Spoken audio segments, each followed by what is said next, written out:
প্রত্যেক মুসলমানেরই আকাঙ্ক্ষা জান্নাত। দুনিয়ার সংসার শেষে আখিরাতে জান্নাতি হওয়ার স্বপ্ন দেখে সবাই, কিন্তু কতজনই বা সেই স্বপ্ন পূরণ করতে পারে? আশ্চর্যজনক হলেও সত্য, দুনিয়াতেই রয়েছে এমন এক জায়গা যেখানে জান্নাতের ছোঁয়া পাওয়া যায়। আমাদের প্রিয় নবী হযরত মুহাম্মদ সাল্লাল্লাহু আলাইহি ওয়াসাল্লাম নিজেই এই জায়গাকে দুনিয়ার জান্নাত বলে আখ্যা দিয়েছেন। এমন অনেক জায়গা আছে যেখানে মানুষ নামাজ কাজা করে ফেলে, কিন্তু এই জায়গায় নামাজ পড়ার জন্য লোকজনের ভিড় লেগে থাকে।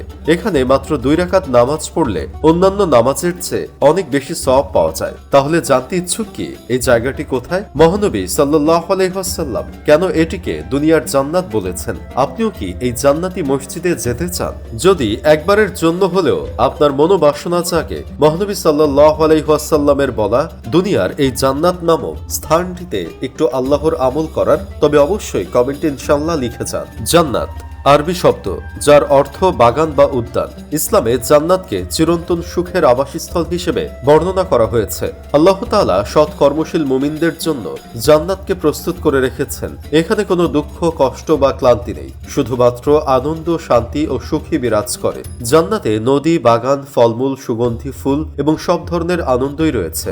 জান্নাতবাসীরা চিরকাল তরুণ থাকবে এবং কোনো রোগ বা মৃত্যু তাদের স্পর্শ করবে না। আল কোরআনে জান্নাতকে এমন সুন্দরভাবে বর্ণনা করা হয়েছে যে মুমিনদের মনে জান্নাত পাওয়ার জন্য এক অদম্য আকাঙ্ক্ষা জাগিয়ে তোলে।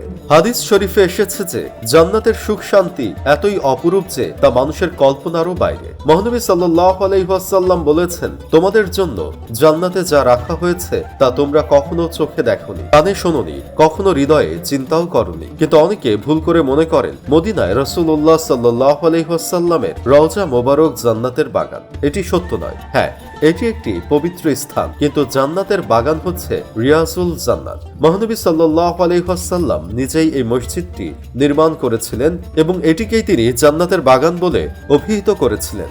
এছাড়াও তিনি বলেছেন, এই স্থানে নামাজ পড়ার বিশেষ ফজিলত রয়েছে। যেখানে মসজিদে নববীর সকল কার্পেটের রং লাল রঙের হলেও ঠিক তার ভেতরে থাকা রিয়াজুল জান্নাতের সকল কার্পেটের রং সাদা এবং এর ভেতরে রয়েছে অনেকগুলো মিনার, যেগুলোকে রহমতের স্তম্ভ বা খুঁটিও বলা হয়। যদিও মহানবী সাল্লাল্লাহু আলাইহি ওয়াসাল্লাম যখন এই মসজিদটি তৈরি করেছিলেন তখন সেগুলোতে খেজুরের খুঁটি দেওয়া হয়েছিল।